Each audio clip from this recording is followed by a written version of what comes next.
नमस्कार, आपण पाहताय Times of Nagar. Times of Nagar मध्ये आज आपण मुकुंदनगर मध्ये आलो आहोत आणि मुकुंदनगर मध्ये महाराष्ट्राची शान ज्यांना म्हटलं जातं, काँग्रेसचे जे आजही काँग्रेस सोबत आहेत, काँग्रेसचे एकनिष्ठ नेते ज्यांना म्हटलं जातं, महाराष्ट्राच्या मंत्रिमंडळामध्ये ज्यांचं मोठं स्थान आहे आणि काँग्रेस आज गायब झाली तरी ते काँग्रेसमध्ये आहेत आणि काँग्रेसला मजबूत करण्यासाठी जे मैदानात उतरलेले आहेत असे बाळासाहेब थोरात माजी महसूल मंत्री आपल्या सोबत आहेत. आज आपण त्यांच्यासोबत खास बातचीत करणार आहोत आणि आपण पाहतोय की बाळासाहेब थोरात हे स्वतः मैदानात उतरलेले आहेत आणि काँग्रेसच्या उमेदवारांच्या प्रचार रॅलीमध्ये ते आलेले आहेत. साहेब, टाइम्स ऑफ नगर मध्ये आपलं हार्दिक स्वागत. काँग्रेस गायब झालेली नाही, काँग्रेस लोकांच्या अंतःकरणामध्ये, आणि काँग्रेस आपल्याला लवकरच असं दिसेल की राज्यात आणि देशात काँग्रेस येणार आहे. याची सुरुवात ही आता इथे व्हावी, आपल्या अहिल्यानगर नगरमध्ये व्हावी अशी सुरुवात आम्ही प्रयत्न करतोय. परंतु एक दिवस असा आहे, लवकरच येणारा दिवस, कारण बीजेपीचा जो छळ करण्याची पद्धत आहे तो लोकांना आता लक्षात आलेला आहे. त्यांचं राजकारण लक्षात आलेलं आहे, माणसात भेद करण्याची पद्धत त्यांची लक्षात आलेली आहे आणि धनदांडग्यांकरता, भांडवलदारांकरता सगळी सत्ता वापरण्याची पद्धतही लक्षात आलेली आहे. लोक आता बीजेपी बरोबर राहणार नाहीत.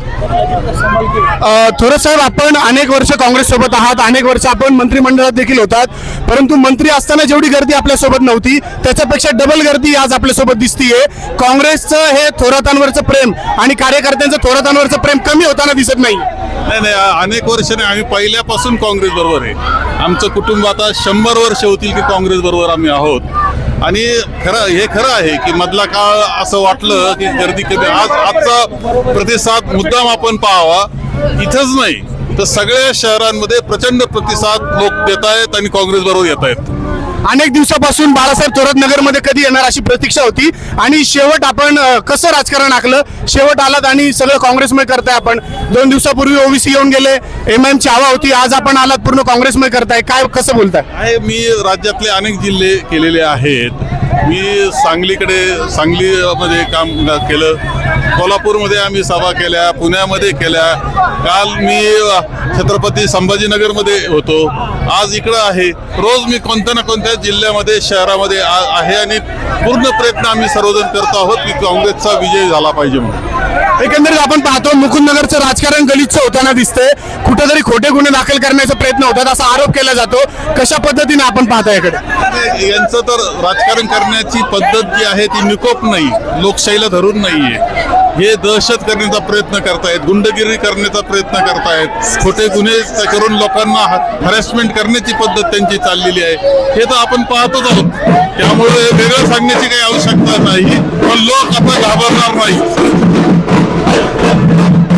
नक्कीच बाळासाहेब थोरात साहेब आपल्या सोबत आहेत आणि 2 दिवसापूर्वी या ठिकाणी असद ओबीसी येऊन गेले आणि असद ओबीसी येऊन गेल्यानंतर आज बाळासाहेब थोरात यांचा दौरा आहे आणि बाळासाहेब थोरात आज आलेले आहेत. साहेब, काँग्रेसचे प्रदेश अध्यक्ष हर्षवर्धन सपकाळ असं बोलले की ओबीसी शहरामध्ये घाण करायला येतात. कसं पाहता याच्याकडे? नाही, आता ती MIM हे बीजेपीच्या मदती करता येत असतं.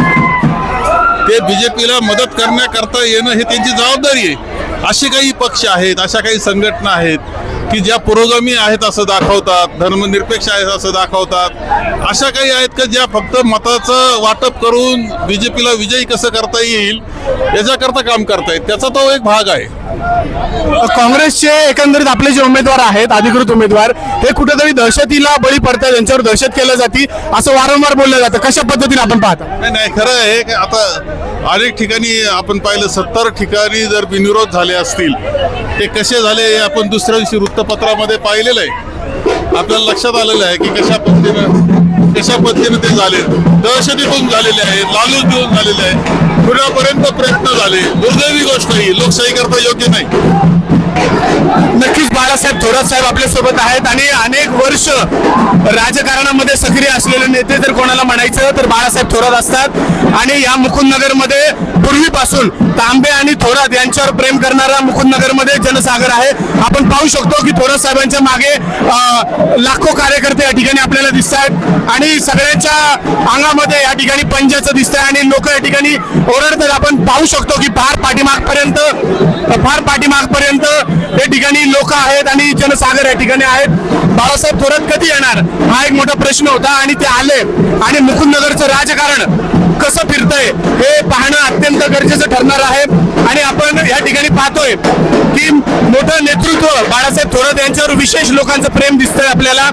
आणि या ठिकाणी चारही उमेदवार या ठिकाणी आहेत. शम्स खान आहेत, नसीम खान आहेत, या ठिकाणी फयाज शेख आहेत, बाबा खान यांच्या मातोश्री आहेत, त्या ठिकाणी बाबा खान देखील उपस्थित आहेत. काँग्रेसचे फिरोज शेख आहेत, शहर जिल्हाध्यक्ष दीप चव्हाण देखील आहेत. दीप चव्हाण देखील 2 दिवसापूर्वी मुकुंदनगरमध्ये येऊन हर्षवर्धन सपकाळ यांच्यासोबत त्यांनी एक फेरी घेतली होती आणि हर्षवर्धन सपकाळानंतर दीप चव्हाण हे बाळासाहेब थोरात यांना मुकुंदनगरमध्ये आणण्यात यशस्वी झालेले आहेत. नक्कीच पुढं काय होतं हे पाहणं अत्यंत गरजेचं ठरणार आहे. त्यासाठी पाहत राहा टाइम्स ऑफ नगर.